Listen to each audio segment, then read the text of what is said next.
EA Sports presents the Nextel Direct Connect Halftime Report. Nextel, get right through. It is halftime. We're pleased to have you with us on the Nextel Halftime Report. Jim Nance and the whole gang here, Mike, Randy, and Jerry. And let's move right through it here. Colts and the Broncos, 19-7. Harrison in the end zone again for Indianapolis.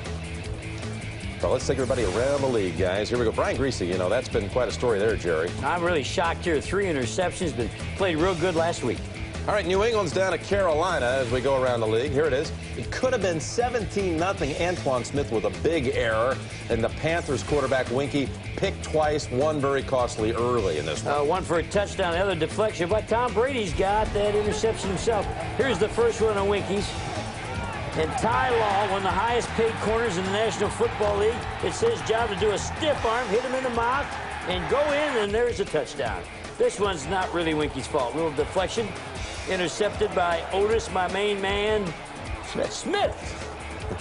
Here it is. Could have been 17-0. Antoine Smith pops it up. Mike Minter recovers, and then the momentum changed. Belichick's team leads at only 10-3. Huntley over 100 for the Panthers. 12 carries, 105 at halftime, and he's the best back on the field today. All right, big development to start the second half. This was tied at halftime 7-7. Ben Gay fumbled for Cleveland the second half kickoff. Troy Edwards picked it up and ran it in for the lead for the Steelers moments ago. Well, a lot of stats for the Steelers. Maafala with his rushing yards. But Cordell Stewart in the last 6, and since halftime of last week, has 6 interceptions. And after his first interception, Jamel White hands off to Quincy Morgan. Tim Couch out there trying to lead block. Wow. Get out of the way. You can hurt yourself doing things like that, quarterback. You call that a block? Loosely. But Jamel White finishes this thing off. Nice job up front by the offensive line of Cleveland, working against Pittsburgh's defense. But Pittsburgh's offense finally gets their work together. They don't turn the ball over. And Maafala, you may be looking at their most valuable player as they go into these playoffs if Bettis stays hurt. And this is moments ago. Watch Ben Gay put this one on the ground. And Troy Edwards, wide receiver, playing special teams, 32 yards, picks that up, in for the touchdown. Wide receiver, playing special teams. I'll say that again. That's pretty good action. Jerry Glenn. Bears, if they win today, claim the NFC Central. And Chicago, coming off a shutout last week, pitching another one today. They're on to the third quarter in Chicago. And they're looking good on defense. Believe me, they're not doing a whole lot on offense, but they're not turning the football over, playing very good defense. 2 great stars before the game. Mike Singletary, Gale Sayre talked about the game. Then early in the game, Big Cat Williams, who's an offensive tackle, moves the defense, blocks the field goal. The Bears recover. Now, this is Roosevelt Colvin, and he does a great job. This is a linebacker now. Beats the offensive tackle, throws him away. Gets nice the sack job. under now. Very good sack. And this is running back. Leon Johnson takes it in from the 2-yard line, and the Bears are up 13-0 right now. Edinger added another field goal onto the third quarter, Soldier Field, 13-0. Packers had a quick 14-0 lead. Giants got back with a pass to Hilliard for a score. 7-point lead for the Packers. No sacks for Strahan, a half sack away from tying the all-time record of Gastineau. Saints just laying down again for the 4th straight game. They've never recovered from the Monday night loss to St. Louis. Well, that's some strong stuff, Jim. Jeff Garcia, though, 3 touchdowns. And 2 of them are Terrell Owens. They got to get Garcia out. And somehow Jim Haslett has to find a way to inspire these guys. And Corey Dillon ties it there in Nashville. Bengals coming off the big win against the Steelers last week, tying that game at 14. Cardinals pick off a Banks pass, run it back for a score. They've won 5 of their last 7. They can finish 500 if they win today. And the Cowboys, Emmitt Smith, also a strong close to the season for Emmitt. And the Lions would have tied it, but they botched the point after. Again, a doubleheader day here on CBS. Coming up, some of you will see Buffalo, Miami, or KC, Seattle. But most of you will be seeing the Jets looking to clinch a playoff spot with a win over the Raiders. Leslie Visser has more on that matchup of old rivals who are coming off disappointing losses.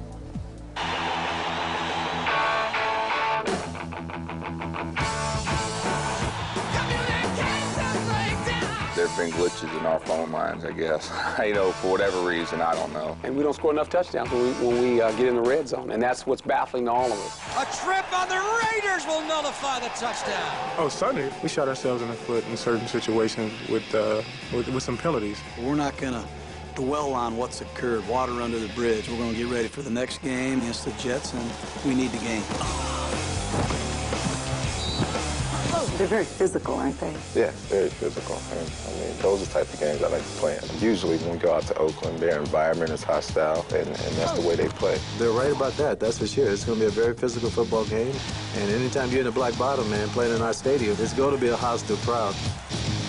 All year long, coaches say this is the one that counts, this is the one that counts, but don't you feel you really finally have run out of time? Oh, yeah, we run out of time if we don't win the game. But if we win the game, then we haven't run out of time. I mean, and we get to continue to play. And to me, it's a playoff game for this football team. It certainly will be like a playoff game, and it's coming up later for most of you. The NFL on CBS will continue in just a moment. Thanks for being with us on the Nextel Halftime Report. CBS Sports presents the Nextel Direct Connect Halftime Report. Nextel, get right through. Halftime, Colts leading the Broncos 19-7. Will come back to Indy. The NFL on CBS will continue after a word from your local station.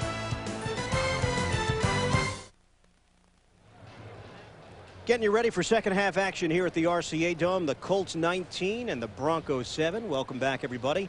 Ian Eagle along with Solomon Wilcots. Mike Vanderjagt, 4 field goals. That matches a career high for him in a game. But the problem for Indy, even though they lead this game, it could be a much bigger lead. They turned the 3 Brian Griese interceptions into only 9 points. They had to settle for field goals. That's right. They struggled inside the red zone, having to settle for 3 field goals after getting the 3 interceptions. So they can go back in at halftime and say, hey, we have to do better in the red zone, because they've squandered some tremendous opportunities to have even a larger lead on the Denver Broncos. Denver Broncos, how do you want to gauge this? Is it bad offense? Is it good defense from Indianapolis? A little bit of both. I think poor decisions by Brian Griese in the early start has contributed to the 3 interceptions, and nearly almost a 4th and almost a fumble as well. So almost 5 turnovers in the first half. But the defense has really come out and played well for the Colts early, jumping on the ball. The defense has made plays in that secondary, having come in with only 11 interceptions.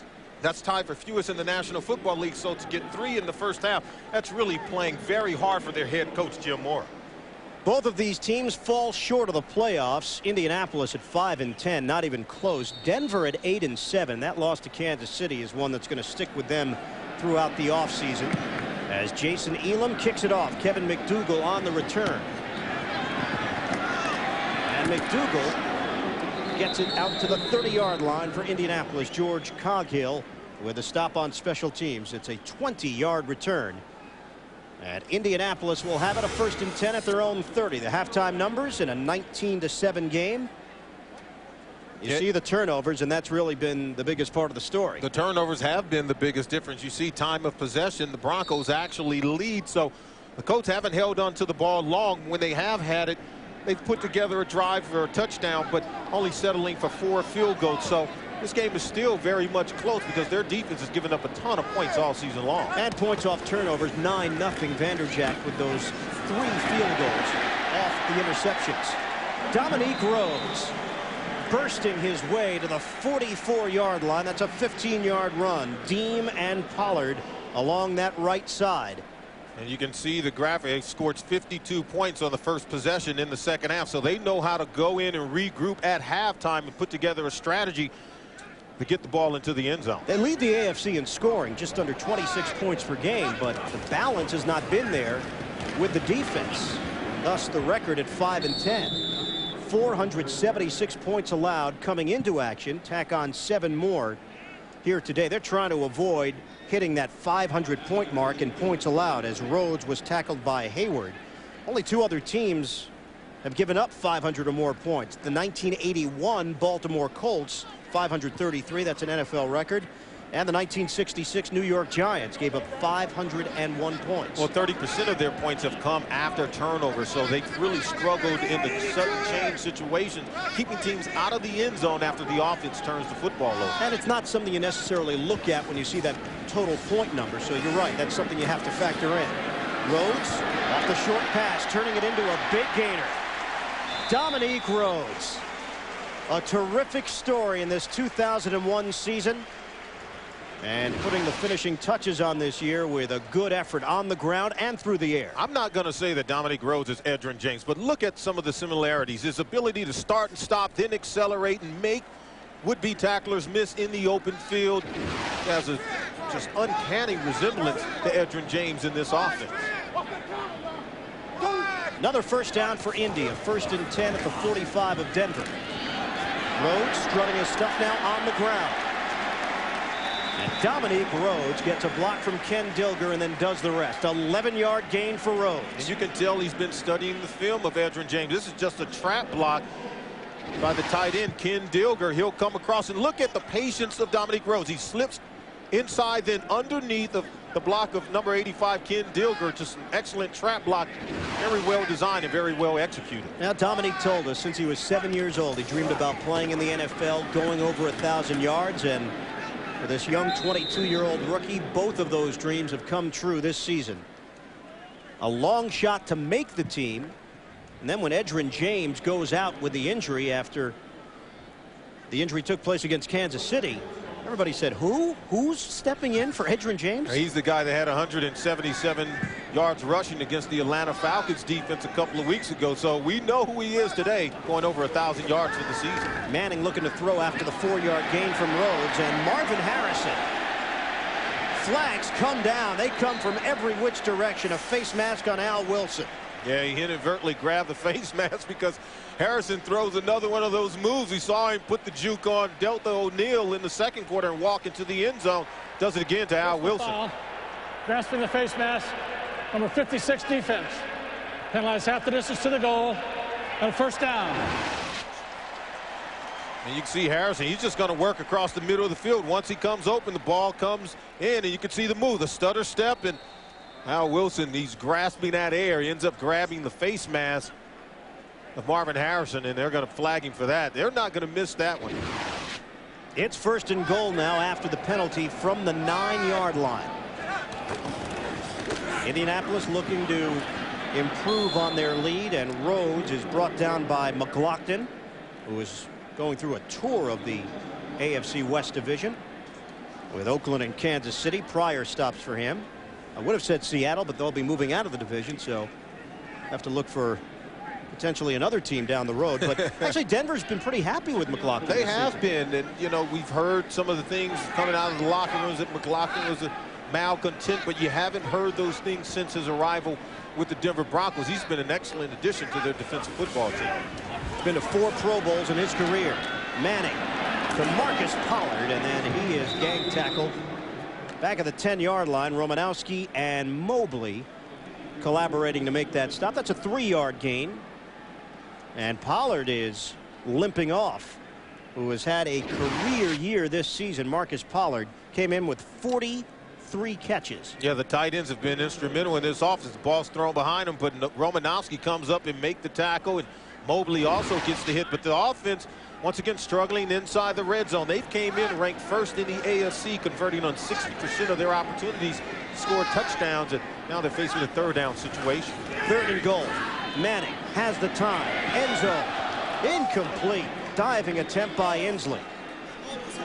Pollard, by the way, made his way to the sideline and then collapsed on his back. And they are checking him out on the near side. Here's the pass for Manning. Yeah, Manning's trying to go to Inslee, but this is well covered. You can see they have that. He has to put air under because number 27, Denard Walker, comes into the picture. Manning knows. He says, I was forced to throw that one away. Better you line up for a field goal than risk throwing the interception. 25-yard attempt. You see Pollard in obvious pain after he was spun down. Combination of Romanowski and Mobley, and Vanderjagt has just set a new career high, his 5th field goal of the day. 22-7 Colts.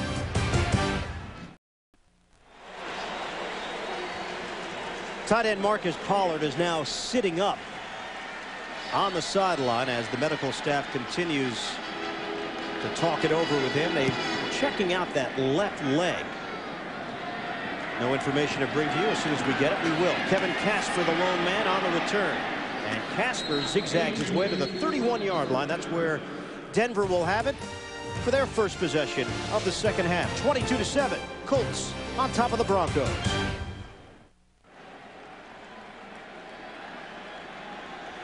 It's been cold here in Indianapolis. Winter-like conditions. Indigenous for some in this area.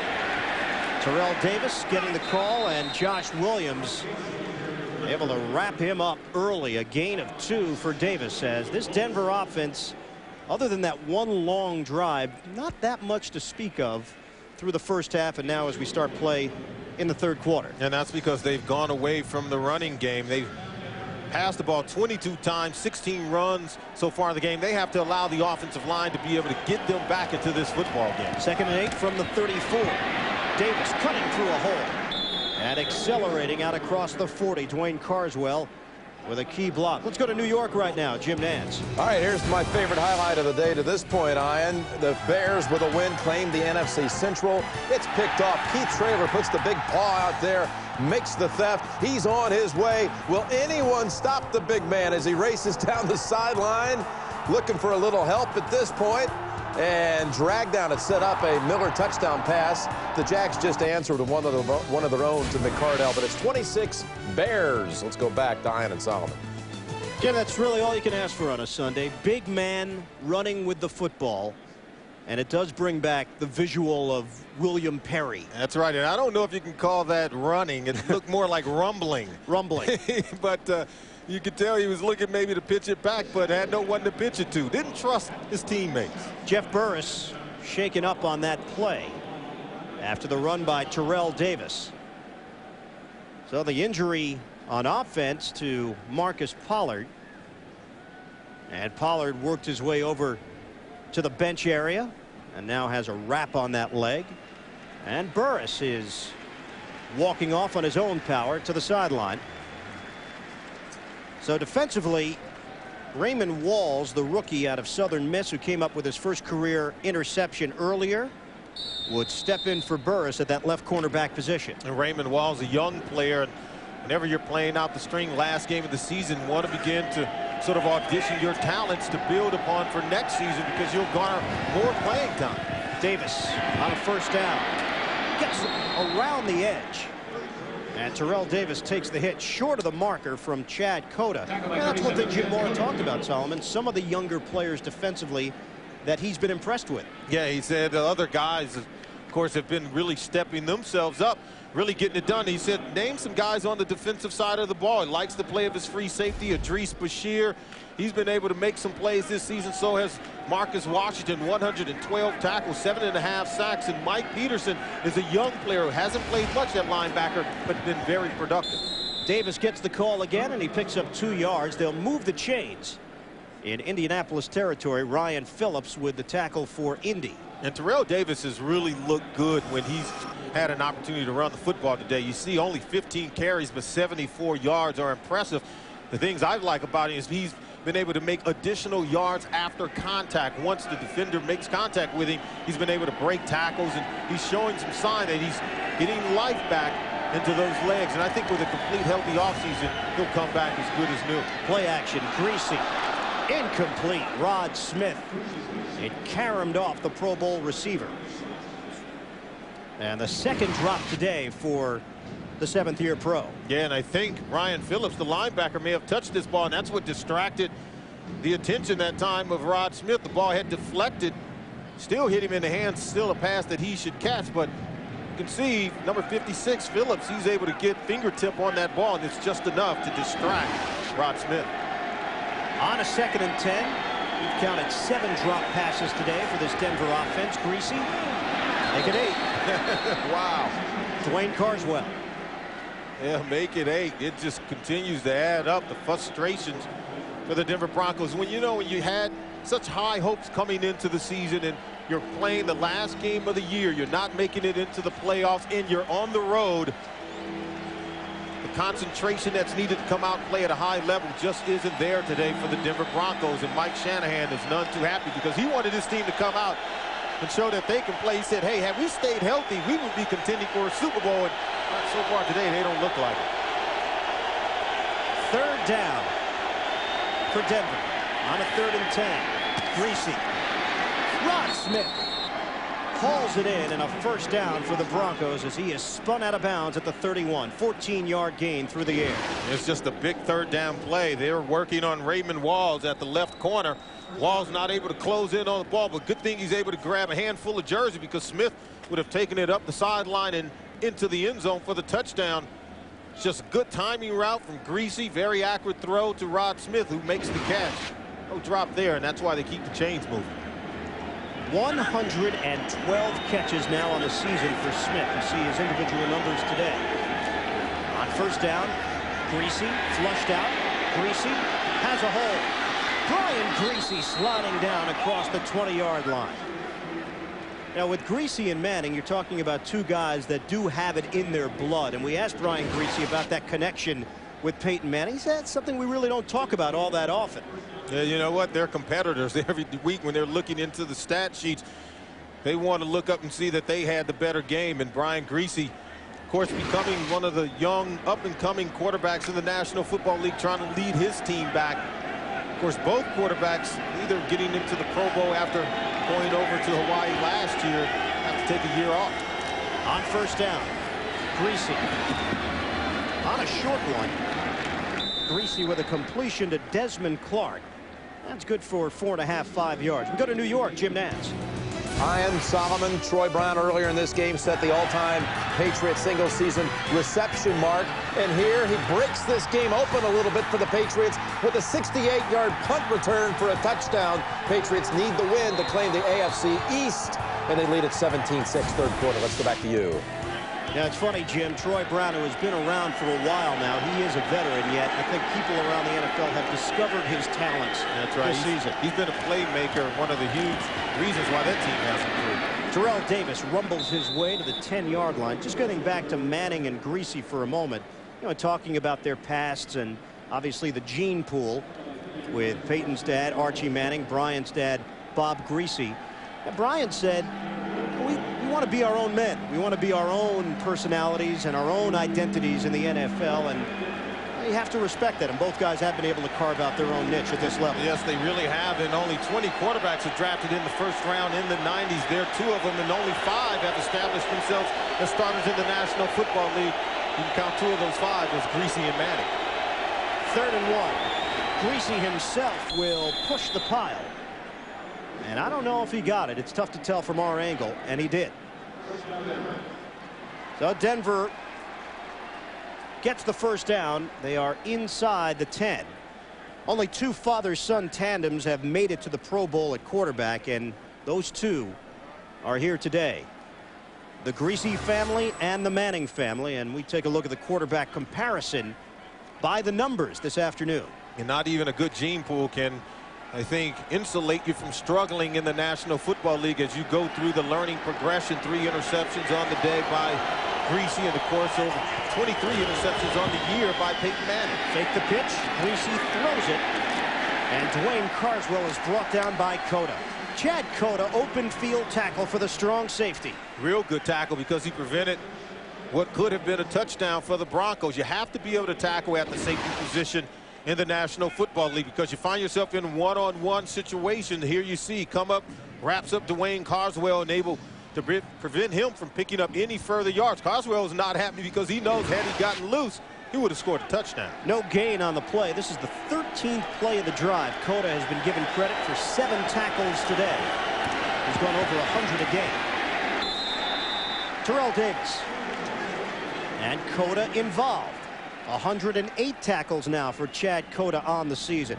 Good instincts, an experienced guy, and has always been strong against the run, going back to his Panther days and his Saint days as well. And you think the defense isn't fired up. You see the emotions of Chad Cota on that play. They know the things that have been said about them. They know there's going to be huge changes on the defensive side of the ball in the offseason and drafting players in free agency. They want to stop here, if nothing more than for pride. 3rd and goal from the 8. Denver looking to get back into this game. Greasy over the middle, incomplete. Sam Sword and Desmond Clark. Greasy felt that Sword brought Clark down before the ball even got there. And I'm not sure if he's absolutely right, because it appeared to be some contact. You can see Clark coming in, and he's holding on to the jersey. Just not major contact, but certainly there was some before the ball arrived. And that's what Greasy was barking at following the play. No flag, and it sets up Jason Elam with a 25-yard attempt. Elam on the approach. And perfect. Broncos trying to get themselves back into it. They trail, though, 22-10.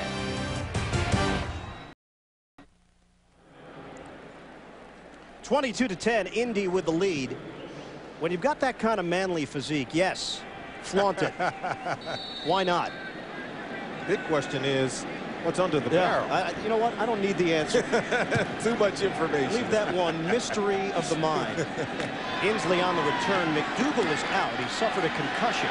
So Inslee will get his opportunity. Flag down. Inslee stutter step and dances his way to the 36-yard line. It's a 31-yard return for Trevor Inslee. We'll see if this one's coming back. It probably is. Also, the word on Marcus Pollard, a sprained left knee, and he is done for the day and done for the season. During the return, holding. Number 34 of the return team. A 10-yard penalty. First down. It's been a clean game, only the third flag that we have seen today. We'll step aside. 3:16 to go, third quarter from Indy.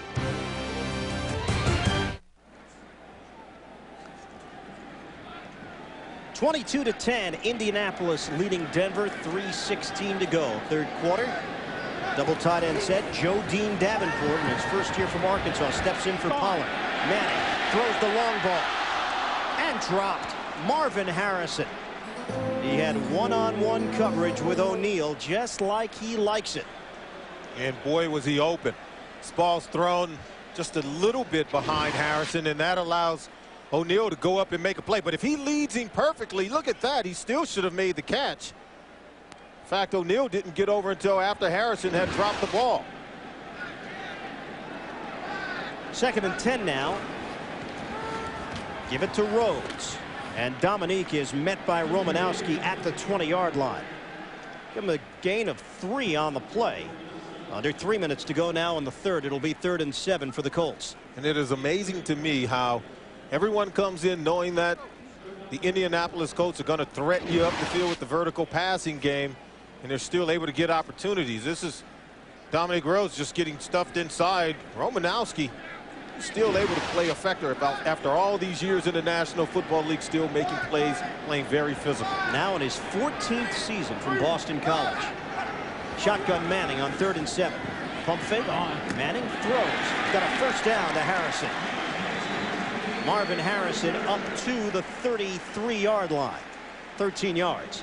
Marvin Harrison has had 5 100-yard receiving games this year. The only Indianapolis Colts player to make it to the Pro Bowl. Of course, part of the big three. The other two, Peyton Manning and Edgerrin James, will not be making the trip. Harrison, once again, having a big season and a big game here today. He's got a chance to lead the AFC in receiving yards. He came in with just under 1,400 on the year. Rhodes cuts it upfield. Dominique Rhodes. We told you he went over 1,000 yards for the season, and he is just on the brink of cracking 100 for the day.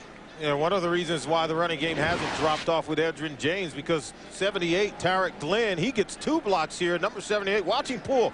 See him take out 2. That allows Rhodes to get to the corner and able to get the ball up the field, creating a 2nd and 1 situation. Colts have had an NFL high 9 100-yard rushing games. Edgerrin James with 5. And now Dominique Rhodes comes up with his 5th of the year. Jerry Johnson with the tackle, and Dominique over 100 now on the season. Yeah, whenever you have that type of productivity from 2 different rushers, you know the offensive line really doing their job. You already mentioned Tarek Glenn, another player they're very high on. Ryan Deem at the right guard. He's played really well today and all season long. He supplanted Larry Moore this year. Moore was the starter at right guard to open up.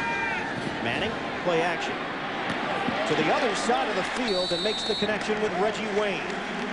Wayne is in Denver territory at the 43-yard line. That's 12 yards. Now watch, this is a very long throw because Manning's on the opposite hash. He's going to come all the way to the boundary where Wayne will come back to the ball.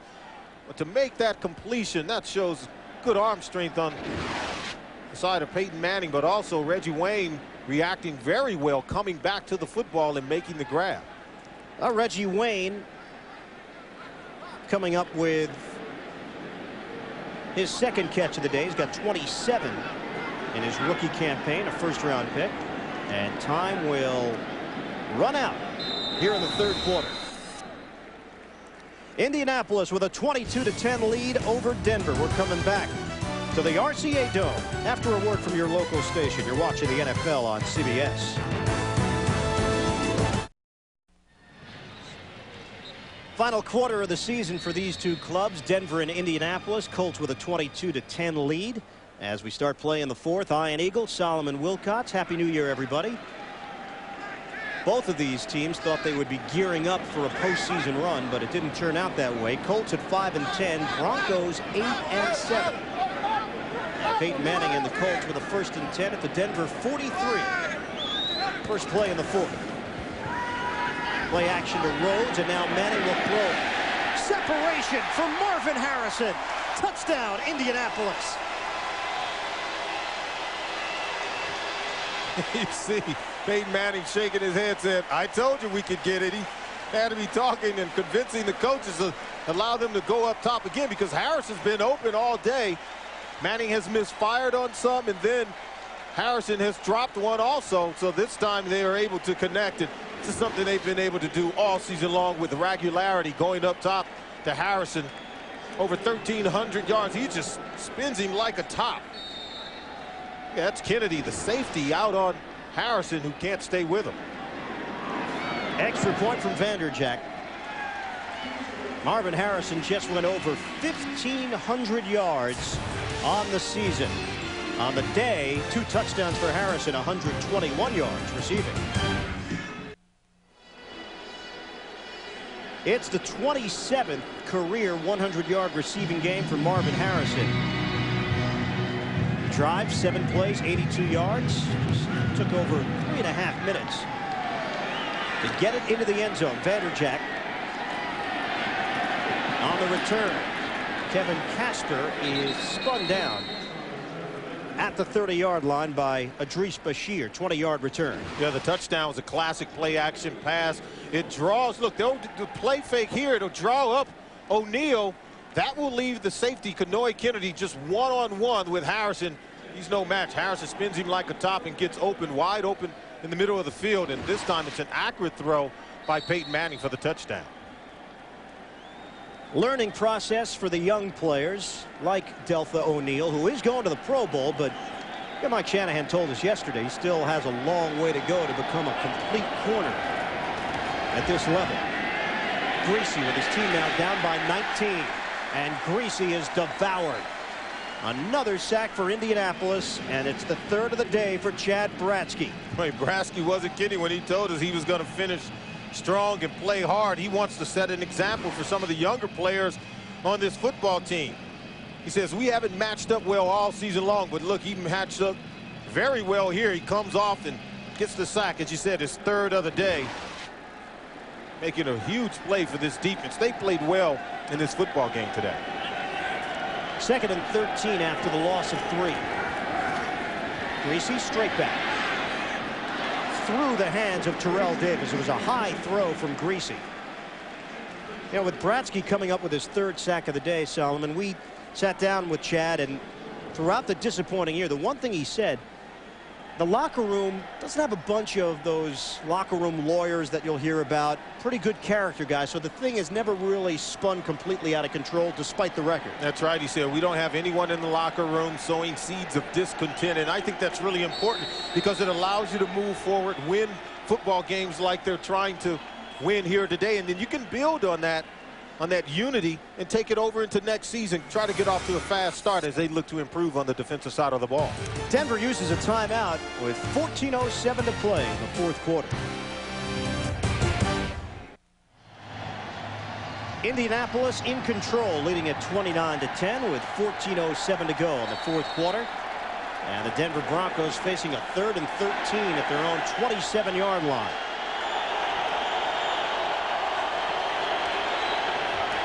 Greasy over the middle and short of a 1st down to Rod Smith. Raymond Walls with the tackle, a gain of 5. This is that underneath route that Smith has been running all day long. You can see Walsh jumps inside. He's in man coverage. He knows what to expect. They've beaten him all day on this route, but not this time. Yeah, Smith makes the catch, but look at the nice firm tackle by Raymond Walsh. And Smith, he gets up limping a little bit. Now Smith has been dealing with that ankle injury for weeks. Tom Ruin on the punt. Trevor Inslee, returnable punt from the 26. And Inslee is upended at the 30-yard line. George Coghill, the special teams stop, 44-yard punt. We're coming back with more in a moment. 1st and 10 for Indianapolis from the 30-yard line. Dominique Rhodes with a chance to add to his already impressive numbers, and Rhodes stutter steps his way to a 5-yard gain. Ryan Deem with that block on the right side, and Rhodes well over 100 now at 110 yards and counting on the afternoon. And now the Denver Broncos secondary is very reluctant to come up and support the run after being hit for the big play and the play action pass for the touchdown. So that helps to create a little bit more running room for Dominique Rhodes. So you can see them handing the ball off to him, and he's ripping off yards in chunks. 2nd and a short 5. Some movement there. And flags come flying down. Chester McLaughlin among those who jumped.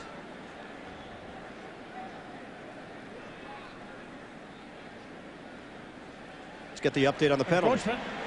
Defense. 5-yard penalty. Results in a first down. It was 2nd down and about 4.5, so the 5 yards resets the downs for Indy. And up to the minute, NFL leading receivers David Boston today, 2 catches, 58 yards at Washington, and Marvin Harrison is breathing down his neck, but that might be a little too much of a disparity to make up. You can bet they're going to go deep to Harrison again before the day is over. On 1st and 10, maybe before this play is over, from the 41. Handed off, Rhodes stacked up. There was just not enough space to work with. Trevor Price closing in with Eric Brown, and a loss of 2. Harrison's trying to get the block on the free safety. Eric Brown not able to get any movement on Brown. You'll watch Dominique Rhodes will come and say, hey, just get out of my way. If you're not going to block, just get out of the way and let me do this on my own. Of course, Dominique Rhodes didn't have much success once he was able to get Harrison out of his way. 2nd and 12 now from the 39. Harrison's more comfortable in the open field. No doubt. Manning now pointing things out with the play clock winding down. Rhodes devoured, engulfed by Bill Romanowski, and another loss on the ground. A loss of 2.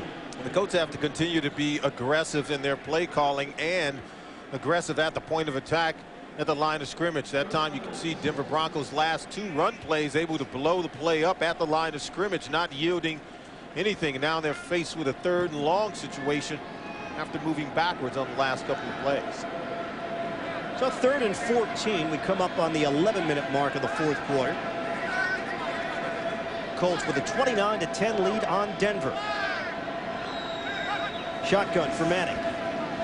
The protection there initially, and then tip ball by Ian Gold.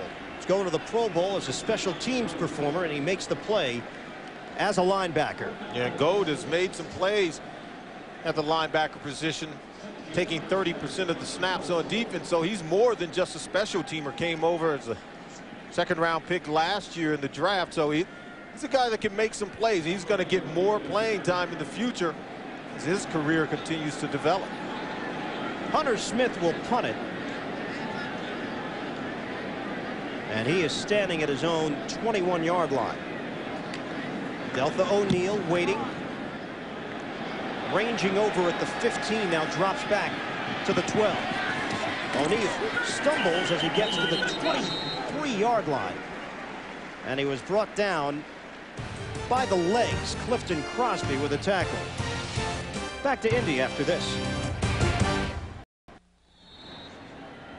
With Steve Spurrier leaving Florida, open head coaching job there. We asked Mike Shanahan about it yesterday. He said, I will have no comment on that Florida job until after this game is played against the Indianapolis Colts. More on that in a moment. 1st and 10 from the 23 for Denver. On the handoff, and a flag is thrown as it was brought out to the 30-yard line. Offside. Defense. Number 99 in the neutral zone at the snap. A 5-yard penalty. Repeat, first down. Well, Brad Scioli offsides, and more on that Shanahan situation.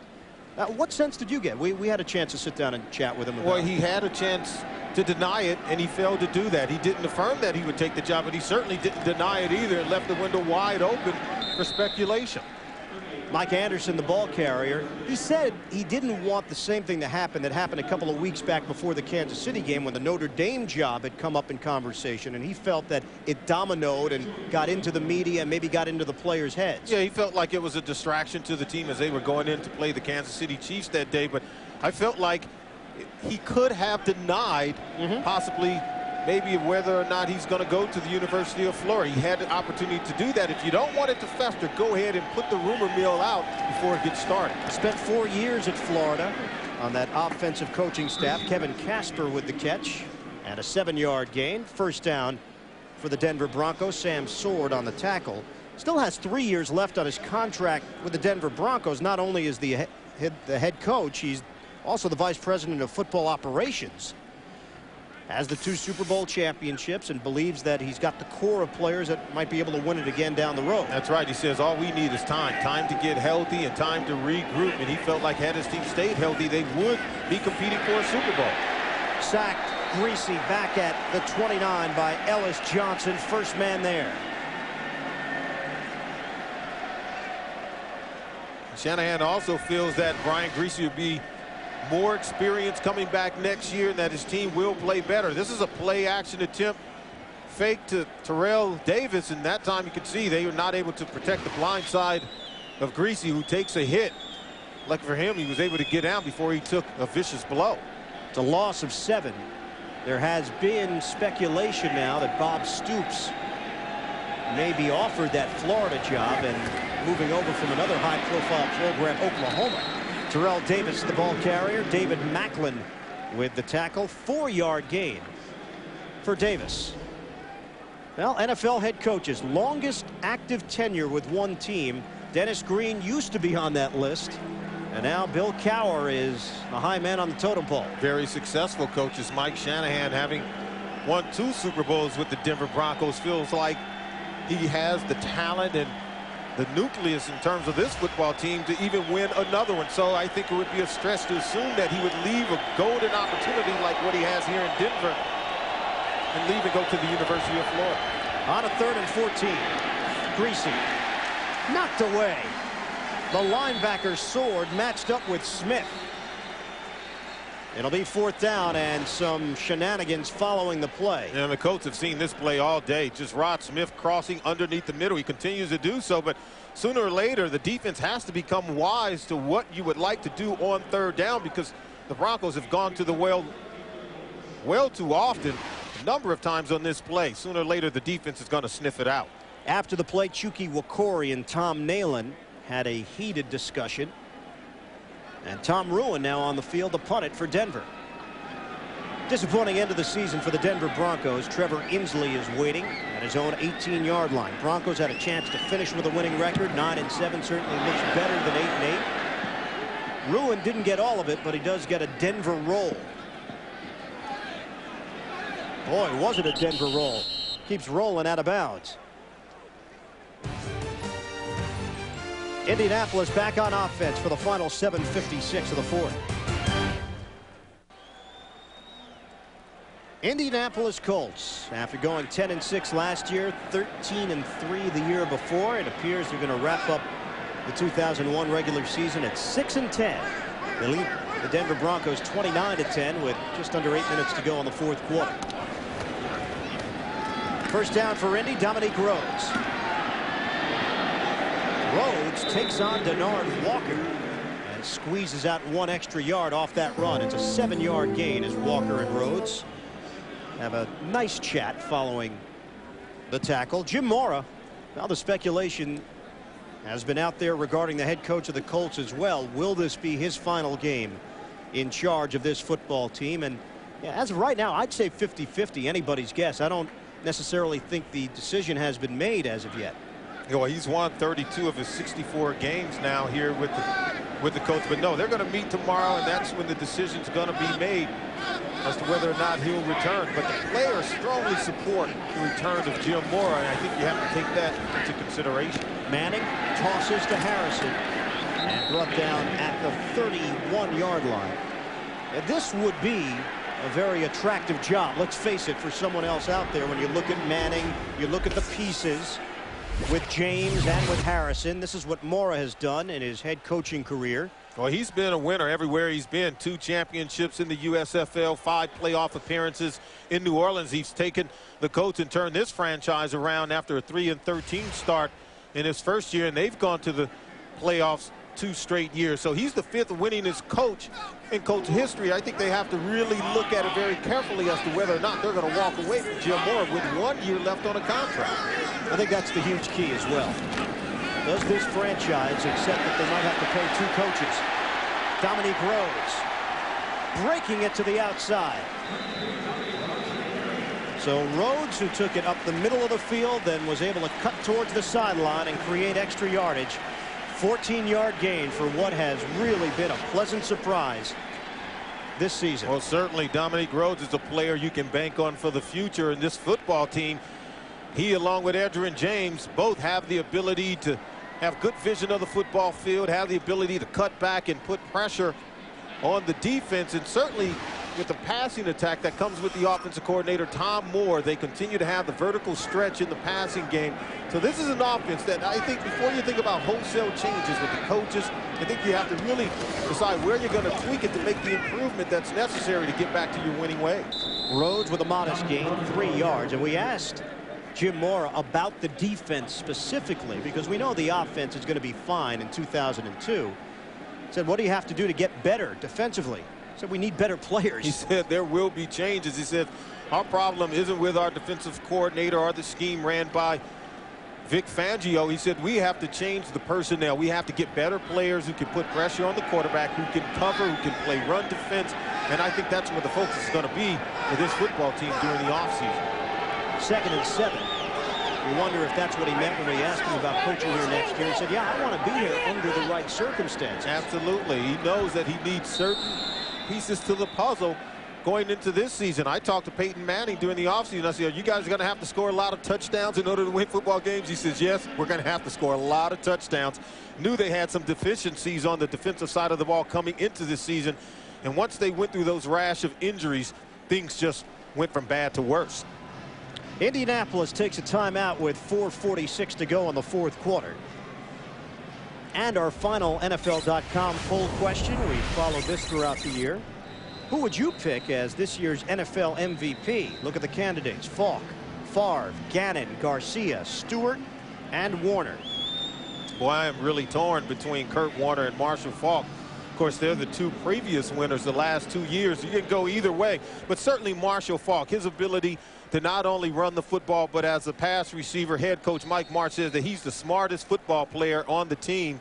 Of course, some would argue that Brett Favre is that, but they haven't even won their division.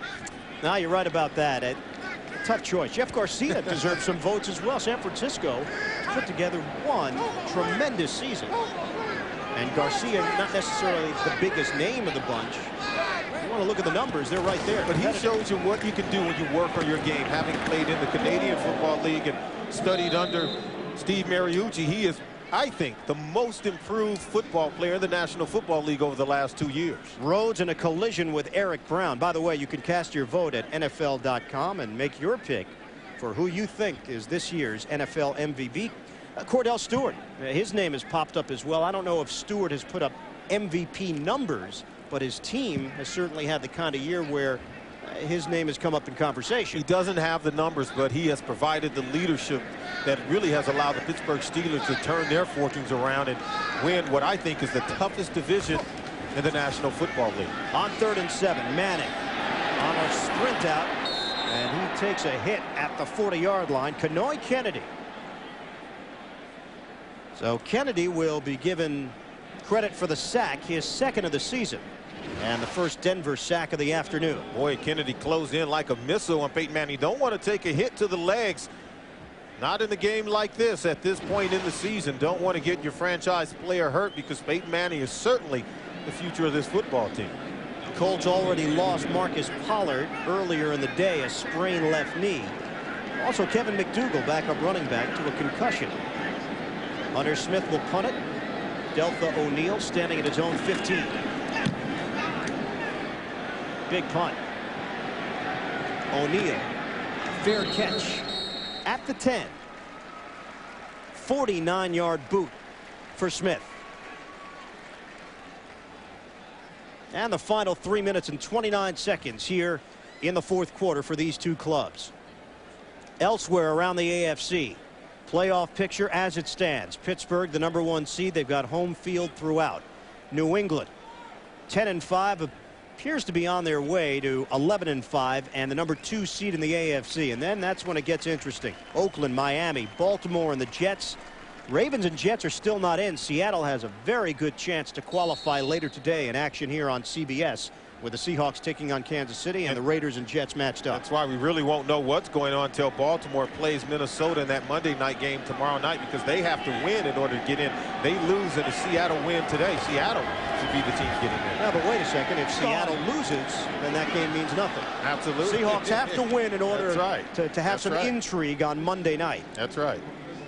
And the doubleheader lineup looks like this. Jets and Oakland Raiders. Kansas City taking on Seattle, and the Miami Dolphins against the Buffalo Bills. And you know, you and I have certainly seen Seattle enough to know, up and down, capable sometimes, and then other times they don't have the look of a playoff team. Kansas City's playing pretty good football. And it's interesting to see that Seattle's going to turn to Trent Dilfer, and he can decide the fate not only of Seattle but of his former team, the Baltimore Ravens. Over the middle, Desmond Clark cannot hold on to it. Yeah, that is a very good point, because Seattle, we had them right at the beginning of the season in their victory over Cleveland and all the hype with Matt Hasselbeck.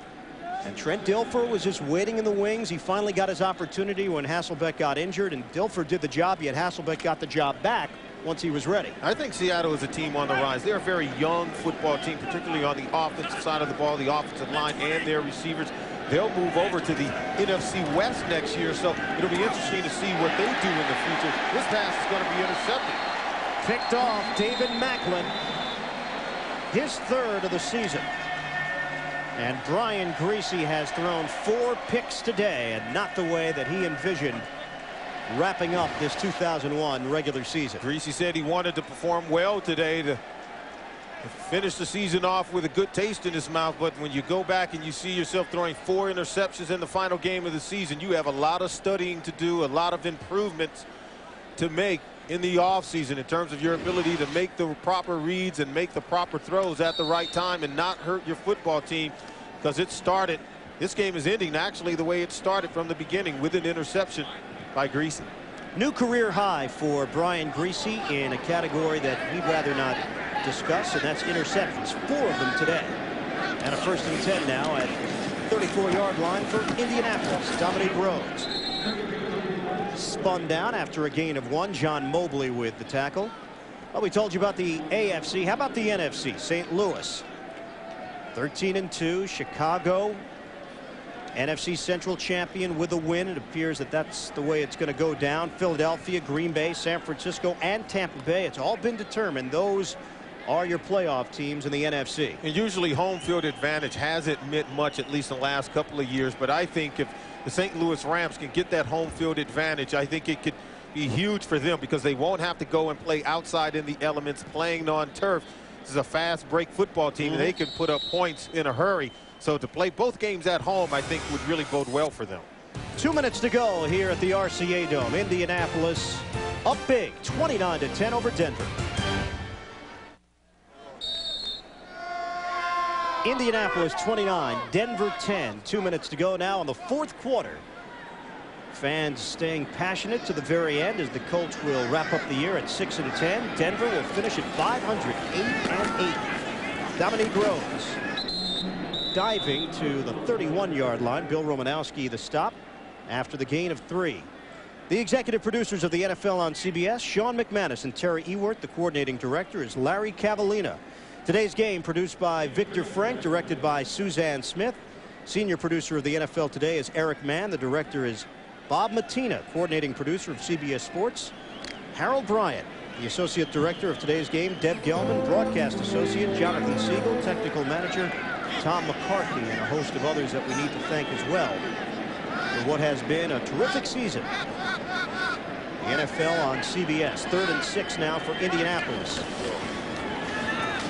Give it to Dominique Rhodes, and Rhodes gets it to the 21-yard line. A new set of downs for the Colts to work with. Want to thank Dave Freed, Gary Brown working the numbers, Jim Stamos, our spotter, Pete Alonso, our head cameraman, and all part of the core group, Neil Geyer and Kathy Grimmie, Dave Grundvig and Frank Leone with the audio this year, Chris Romanek in the truck.